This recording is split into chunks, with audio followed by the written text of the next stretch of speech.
রমজান, হ্যাঁ বাবা। তুই কি সিগারেট খাস? না বাবা।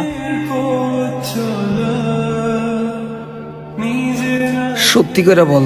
কসম আব্বা, আমি সিগারেট খাই না। আরে বল বল, বাপ মা তো বন্ধুর মতোই, আমি তোরে কিচ্ছু বলবো না। এই যে মাথা শুয়ে কইতাছি, আমি সিগারেট খাই না।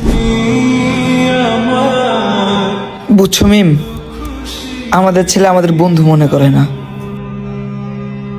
আরে তোর বাপ তো বললই তোরে কিছু কইব না, খাইলে কয়া দে না।